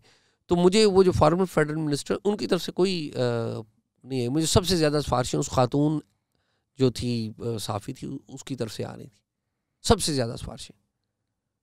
और ये जो हम जर्नलिस्ट हैं ना, मैं अब आपको एक और बात बताऊं, हम जर्नलिस्ट हैं बड़ी बातें करते हैं कि दुनिया भर की तनकीद करेंगे, मैंने फ़लाँ जर्नैल को ये कर दिया, हमने बड़े चुभते हुए सवाल किए, फ़लाँ सियासतदान को मैंने ऐसी की तैसी कर दी। When it comes to them, they are the weakest person. Weakest person. ये नाम ले ज़रा, उठाएं किसी भी बड़े जर्नलिस्ट का नाम उठाएं, तनकीद करके बताएं वो आपको इधर उधर से फ़ोन करवाएगा। मैंने पिछले दिनों एक और जर्नलिस्ट पे बड़ा है, नाम नहीं मैं लूँगा, क्या मैं कहूँ, उस पर तनकीद मैंने कर दी, कोई लाइट सी तनकीद कर दी। उसने मेरी मैनेजमेंट, मेरे दफ्तर की मैनेजमेंट के दरवाजे तोड़ दिए कि इसे मना करें।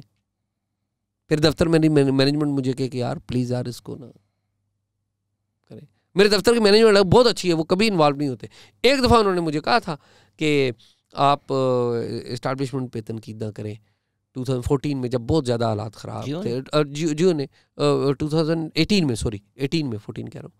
तो एक दफ़ा उन्होंने कहा था, एक दफ़ा उन्होंने ये कहा, क्योंकि एक बहुत बड़े साफ़ी थे, उनके ऊपर मैंने को थोड़ी एक दो लाइन कहीं बोल दी। तो ये जर्नलिस्ट भी जो है, और लाजमी नहीं होता कि ये आपकी इंस्टीट्यूशन से और भी हो सकते हैं। मतलब ये भी तो पाकिस्तान का एक मसला है ना कि जो भी इंस्टीट्यूशन उठाते हैं, अभी सलाउद्दीन अहमद आए हुए थे, लॉयर पे मसला हो तो सारे लॉयर इकट्ठा हो जाते हैं कि इसको कोई कुछ नहीं कर सकता। देखिए ना, हम गैंग बन गए हुए। हाँ, डॉक्टर्स की बात करें, सारे डॉक्टर्स इकट्ठे हो जाएंगे, एक पर हमला, सब पर हमला। ये फिर बात ये होती है, एक पर अभी शुएब शेख साहब गिरफ्तार हो गए। शुएब शेख साहब पर इल्ज़ाम ये है कि उन्होंने एक जज को एक ISI के सेक्टर कमांडर के जरिए रिश्वत दी, ये इल्ज़ाम है स्पेसिफिकली। पूरे नहीं मिले उसको भी, ठीक है, और वो बीच में वो साहब खा गए। ठीक है, अच्छा, अब वहां पे जर्नलिस्ट एहतजाज कर रहे हैं, एक पर हमला, सब पे हमला। भाई कैसे हमला सब पे, कैसे? उसमें ये बात जरूरी है कि वो उनका टीवी चैनल बोल टीवी नहीं बंद होना चाहिए, लेकिन अगर किसी ने जुर्म किया तो यार क्यों ना बात करें यार। ये वही साहब हैं जो पहले एग्जैक्ट की डिग्रीज का पूरा कारोबार जी जी जी, बिल्कुल बिल्कुल, उन्होंने पूरी दुनिया में पाकिस्तान का नाम बहुत रोशन किया। तो फिर हम सहाफ़ी इसको हम सहाफत की जंग बना के बेच रहे हैं, ऐसे ही। तो ये माफिया, जब आप किसी मुल्क में रूल ऑफ लॉ नहीं होता ना, वहाँ पे माफियाज रूल करते हैं। हमारे यहाँ माफियाज बन चुके हैं, जर्नलिज्म के अलग से माफियाज बने हुए हैं, जुडिशरी के अलग से, अदलिया के अलग से माफिया बने हुए हैं। अदलिया का मतलब ये लॉयर्स और ये सब कुछ भी, ठीक है। और पुलिस सर्विस की अलग से, आप DMGs का अलग से ग्रुप बना हुआ है, डॉक्टर्स का अलग से ग्रुप बना हुआ है, पॉलिटिशियंस का एक अलग से। पॉलिटिशियंस इन सब में फिर भी मजलूम है, मैं आपको ये भी बता दूं। गालियां तो खा लेते हैं, गालियां खाते, उस बेचारे को सबसे ज्यादा गालियां पड़ती है। और फौज को और इंटेलिजेंस एजेंसियों को आप उनके बारे में बात नहीं कर सकते, नाम नहीं ले सकते, नाम नहीं ले सकते, बात करना दूर की बात। एंड इसमें ऑन द फ्लिप साइड, जब वाकई कोई सहाफत पे हो, मतलब हामिद मीर को गोली लगे या सत्तूर को मार पड़े, तो फिर बाकी सहाफ़ी भंगड़े डाल रहे होते हैं, मजाक उड़ा रहे होते हैं। और ये उससे भी बड़ा आलमी है। मुझे अच्छी तरह याद है कि हामिद मीर पे जब अटैक हुआ था, तो हामिद मीर जो है, उनके बारे में लोग शक करते थे कि इनको गोलियां भी लगी हैं या नहीं। उन्होंने भी गलती की थी, शर्ट के ऊपर जो पट्टी बांधी थी वो बहुत मीम बनी। नहीं, वो मैं अर्ज कर रहा हूँ कि क्या उसको गोलियां नहीं लगी? अच्छा, इत्तेफाक की बात यह है कि जब हामिद मीर साहब पे गोलियां शोलियां लगी थी, उन दिनों शुरू के दिनों में मैं जियो में था, मैं 2012 में आया था, तो उन दिनों मेरी हामिद मीर साहब से कोई बातचीत भी नहीं थी, ठीक है।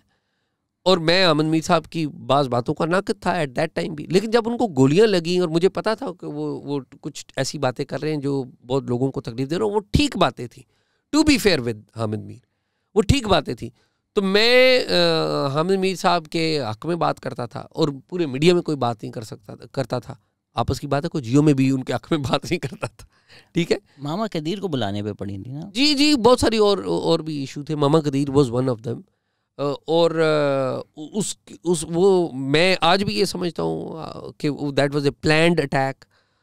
मैं उस वक्त भी ये समझता था कि that was a planned attack, और ये टाइम भी साबित करेगा कि ये ऐसे ही है, आज नहीं तो 10 साल बाद, 5 साल बाद। मीर साहब खुद अभी नहीं इस मौजू पे बात करते होते, लेकिन बात आ जाएगी सामने। This is the problem, right. अब अबसार आलम पे गोली लगी, लोगों ने एयरपोर्ट की तस्वीरें लगा दी। इमरान रियाज़ खान आजकल जो आज़ादी सहाफ़त की बात करते हैं, उनकी और चौधरी गुलाम हुसैन की वीडियो है कि वो मतीउल्लाह जान से ज़्यादती का मजाक कर रहे हैं। तो फिर जब इस तरह के गिरोह बने हुए हैं और आप पे जुल्म होता है तो आपको जुल्म लगता है, दूसरों पे होता है तो आपको मजाक लगता है, how do you expect anybody to stand up for you? देखिए, यही तो अलमी है। वो पंजाबी में कहते हैं कि ठुड्डा लगे, लहू वगे ते तां पता लगे, कि जब आपको ठोकर लगती है, फिर आपका खून बहता है, तो फिर आपको पता लगता है। शायद समझ में आए, टाइम लगेगा। मुश्किल लग रहा है, क्योंकि अभी भी लोग कहते हैं भाई why don't you support them. आप लोगों के बयानिया खोल लें, वो तो खुद डायरेक्ट बोलते हैं कि जिस दिन हम हुकूमत में आ गए हम लटकाएंगे बाकी सबको। बस अब इसके ऊपर क्या किया जा सकता है? उन्होंने अपना एक पैरेलल मीडिया बनाया हुआ है, उन्होंने अपने एक पैरेलल थॉट थिंक टैंक्स बनाए हुए हैं, तो आप क्या कर सकते हैं? मसला ये है कि इसमें रियासत का क्या किरदार है। रियासत ने लाइसेंसेस दिए हैं, उन अनासर को दिए हैं जिनका जर्नलिज्म से कोई ताल्लुक नहीं था, उन अनासर को दिए हैं जिनके ऊपर ब्लैक बिजनेस करने के, इलीगल काम करने के इल्ज़ाम थे, जिन पर केसेस थे, करप्शन के, फ्रॉड के केसेस थे, उनको लाइसेंसेस दिए हैं। तो ये तो बेसिकली आपकी स्टेट चाहती है कि इस तरह के एलिमेंट्स आए। अब आपके मीडिया में आप देखिए, हमने उस दिन अपने टॉक शॉक में इसके ऊपर अलग से प्रोग्राम किया था कि कौन कौन से जो चैनल हैं, आपके बड़े चैनल्स को, एक्सप्रेस को मलिक रियाज साहब ख़रीद रहे हैं, समा टीवी जो है वो अलीम खान साहब के पास चला गया है, डॉन ने अपना जो चैनल है एंटरटेनमेंट का वो अलीम खान साहब को बेच दिया है, 92 वाले कौन है, बाकी टीवी चैनल्स वाले कौन है, ग्रीन आ रहा है, किसी ने सुनो आ रहा है, सुनो एक सुनो की तो मुझे लगता है बॉयज ने टैगलाइन भी दी है। देखिए ना, अब हाउसिंग सोसाइटी, आप सोचे ना, बोल बंद करके सुनो, तो ये क्या मैसेज है कि बहुत बोल लिया अब सुनो। तो अर्ज ये है कि कोई हाउसिंग सोसाइटियाँ यहाँ पे आ रही हैं, कोई फैक्ट्रियों के, कोई घी मिल के मालिक हैं, कोई स्कूलों और कॉलेजों के मालिक हैं, वो आ रहे हैं। तो अब तो जो आपकी जो बिजनेस इंडस्ट्री है दैट इज उसने स्वेलो कर लिया है आपके जर्नलिज्म को, ख़त्म हो गया जर्नलिज्म। तो इस वर्ल्ड में अगर मैं आपको एक मैजिक वॉन्ड दे दूं कि यार जर्नलिज्म पाकिस्तान में फिक्स कर दें, क्या करना पड़ेगा? देखिए, मुझे पता है कि मैजिक वॉन्ड ना आप दे सकते हैं ना मेरे पास आएगी, तो इसलिए मेरे ख्याल में there is no place of if and but in the life. Either things exist either और दे डोंट एग्जिस्ट। हमने बना दिया मिनिस्ट्री ऑफ इंफॉर्मेशन के, यार नहीं, मैं इस खुशफहमी में रहना नहीं चाहता। But is there a way out कि यार चीज़ें बेहतर हो सकती हैं अगर ये उसके लिए ऑनेस्टी चाहिए होगी, उसके लिए बड़े ड्रास्टिक इकदाम करने होंगे, वो इकदाम करने के लिए भी आपको स्ट्रांग नर्व्स चाहिए होंगे, क्योंकि जब वो आप ड्रास्टिक इकदाम करेंगे तो आप गवर्नमेंट के अंदर से आपको मुखालफत होगी, मीडिया इंडस्ट्री के अंदर से आपको मुखालफत होगी, क्योंकि बहुत बड़ा तादाद में ऐसे लोग आ गए। फिर और भी बड़े काम करने होंगे, आपने ISPR का रोल है उसे डिफ़ाइन करना होगा। अभी ISPR ने काफ़ी रोल कम किया है, which is a very good thing. आपने PID को पाकिस्तान का जो इंफॉर्मेशन डिपार्टमेंट है उसको मजबूत करना होगा। पाकिस्तान में राइट टू इंफॉर्मेशन लॉ को और ज़्यादा मौसर करना होगा और उसकी इम्प्लीमेंटेशन को यकीनी बनाना होगा। और भी बहुत सारे चीज़ें मीडिया इंडस्ट्री में, ऐसे तमाम लोग जो तनख्वाह नहीं दे रहे या उजरत मुनासिब नहीं दे रहे, या उनका उजरत देने का तरीका कार ठीक नहीं है, या उनकी रेज का तरीका कार ठीक नहीं है। आजकल तो आपके इदारे के खिलाफ जी, हमारे प्रोटेस्ट हो रही हैं। जी बिल्कुल, जियो के खिलाफ प्रोटेस्ट कर रहे हैं। बिल्कुल ऐसा ही है। तो उन तमाम लोगों के खिलाफ जब तक ये कार्रवाई नहीं होगी, ये चीज़ें नहीं ठीक होंगी। और ये इसकी फॉर्मुलेशन सिविल सोसाइटी के साथ बैठ के तय करनी होगी। सिर्फ मीडिया इसका स्टेक होल्डर नहीं है। ये मीडिया मालकान को बुलाते हैं, 2 तंजीमों को बुलाते हैं और बैठ के फैसले होते हैं। सिविल सोसाइटी को बुलाएं, जिन लोगों ने टीवी देख रहे हैं, जिन लोगों ने टेलीविज़न से न्यूज़ सुननी है, उनका रोल कोई नहीं है। और जो स्टेक होल्डर्स बन जाते हैं, बीच में बाहर आते हैं, जिसका कोई और बिजनेस है, कोई और काम है, वो आके वो स्टेक होल्डर बन जाता है। तो बहुत सारे मसाइल हैं इसमें। आपने RTI का जिक्र किया, आप तो अक्सर उसको इस्तेमाल करते हैं, मुश्किल है? RTI मुश्किल नहीं, थोड़ा सा पेशेंस का मुजाहरा करना चाहिए। मेरे ख्याल में RTI बड़ा अच्छा है, उस पर इम्प्लीमेंटेशंस के इश्यूज़ रहते हैं, लेकिन ओवरऑल बहुत अच्छा है। बहुत सारी मालूमात आपको मिलती हैं, मुझे मिली हैं, और मुझे खुशी है कि मैं टेलीविज़न जर्नलिज्म में RTI को इंट्रोड्यूस करवाने वाला मैं हूँ। मुझे इस बात पे, अगर कोई किसी एक छोटे से काम पे कोई थोड़ा बहुत तकब्बर के अल्फाज में नहीं मैं कह रहा हूँ, मैं समझता हूँ सर झुका के बात करनी चाहिए। मुझे लगता है कि ये इसमें थोड़ा बहुत जो है ना, इस खादम का भी थोड़ा बहुत किरदार है। सर आपका बहुत ज़्यादा किरदार है। आप जो काम करते हैं, हम लोग सब आपके फ़ैन्स हैं, हम लोग सब आपसे सीखते हैं। Thank you so much sir, आपने हमें वक्त दिया। है ये भी एक पैडेड रूम, थोड़ा लाइट है टॉक शॉक से। उसमें चल एक आखिरी लाइट हार्टेड सवाल पूछ लेते हैं। उमर चीमा को क्या बवासीर से इतनी फैसिनेशन है? आप जो बात करें, आप वहाँ बैठे होते हैं, असल में ना यहाँ मेडिकल रिपोर्ट चली आए होते, और शाहजी वो बवासीर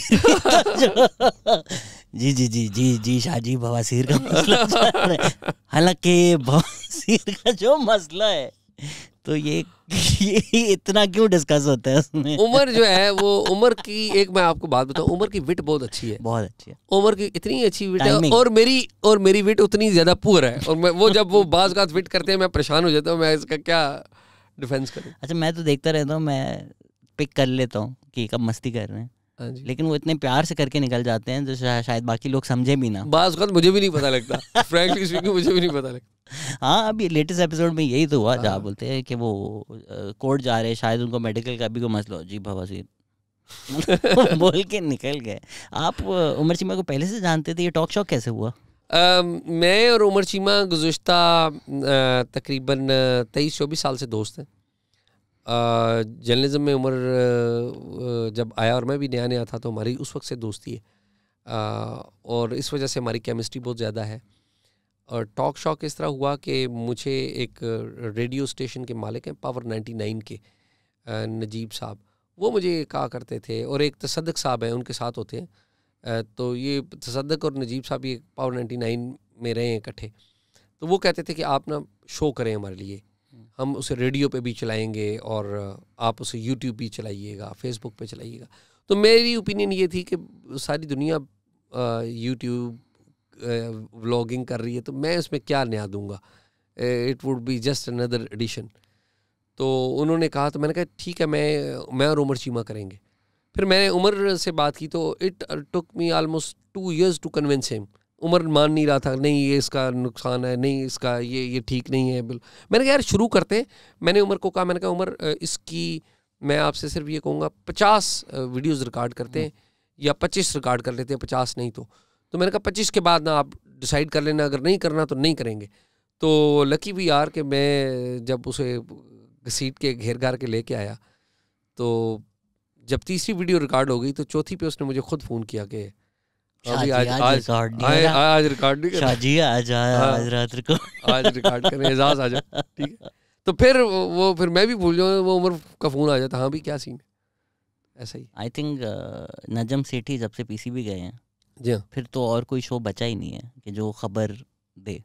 नहीं मेरे ख्याल में बस ठीक है, आपकी मोहब्बत है। मुझे आप बता दें, अच्छा आप बता दें, आप एज ए जर्नलिस्ट और किसको देखते हैं और क्रेडिबल समझते हैं? हम एज ए जर्नलिस्ट, अच्छा वैसे फ्रैंकली स्पीकिंग मंसूर बड़ा अच्छा है। मंसूर मैं आपको बताऊं, ये गौहर भट्ट और इमरान जो हैं टेलिंग्स जो हैं वो भी अच्छा करते हैं, मस्ती में थोड़ा आगे निकल जाते हैं। वो ज़ाहिर है वो कुछ है, लेकिन कहने का मतलब वो चीज़ें लेके आते हैं, मेरा ये ख्याल है। वो सेफ्टी का, जैसे आज भी हमारा सेशन हो रहा था, मैं जानबूझ के अपने आप को जर्नलिस्ट इसलिए नहीं बोलता क्योंकि मुझे पता है मुझे मस्ती का बहुत शौक है।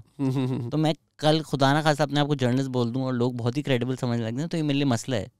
आई वांट दैट लाइसेंस कि मैं आप ना लाइसेंस के बगैर ही सब कुछ एंजॉय करना चाहिए। सर अल्लाह माफ करे। प्रेडिक्शन भी दे दें सर, क्या होगा अभी?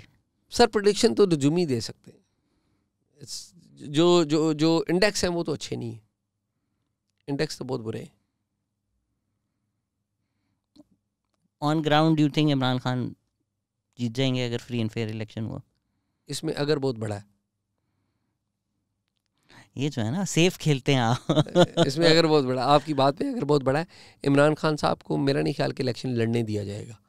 मेरा ये ख्याल है कि इमरान खान साहब पहले डिस्क्वालीफाई होंगे, जेल भेजे जाएंगे, और उनके जेल जाने के बाद परवेज़ इलाही साहब, शाह महमूद कुरैशी साहब, असद उमर साहब, ये पार्टी के अपने अपने धड़े बनाएंगे और तकसीम पार्टी के साथ इलेक्शन होगा।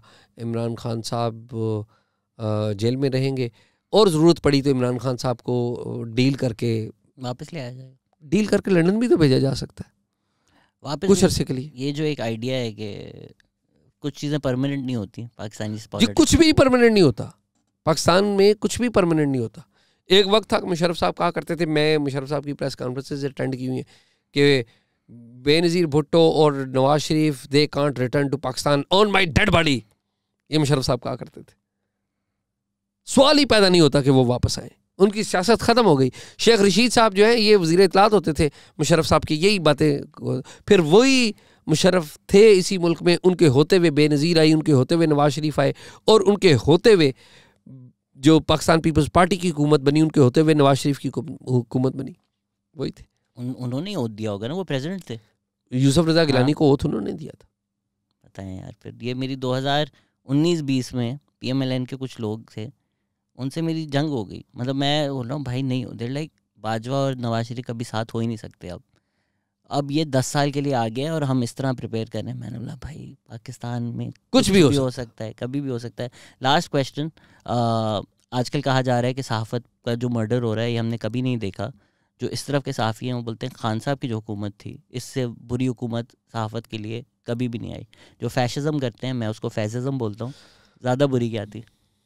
मैं ज़ाती तौर पे समझता हूँ कि ये इधर उधर की बात नहीं है। ये एक परपीचुअल एक सिस्टम है जो 2014 से 19 अप्रैल 2014 से चला आ रहा है। जब से अहमद मीर पे अटैक हुआ था, मीडिया को तकसीम करने का आगाज़, दौर का आगाज़ तब से हुआ है और वो अभी तक चल रहा है। उसमें इमरान खान साहब और जनरल फैज़ साहब ने एक नया ट्विस्ट ज़रूर दिया क्योंकि सेम पेज हो गया था, लेकिन वो जो मीडिया पे ओवरऑल पाबंदी है वो तो अभी तक हैं, वो तो चीज़ें हैं। लेकिन अब ये ज़रूर हुआ है कि अब इस्टेब्लिशमेंट पे आप तनकीद कर सकते हैं, इमरान खान पे तनकीद आपको बड़ी महंगी पड़ेगी।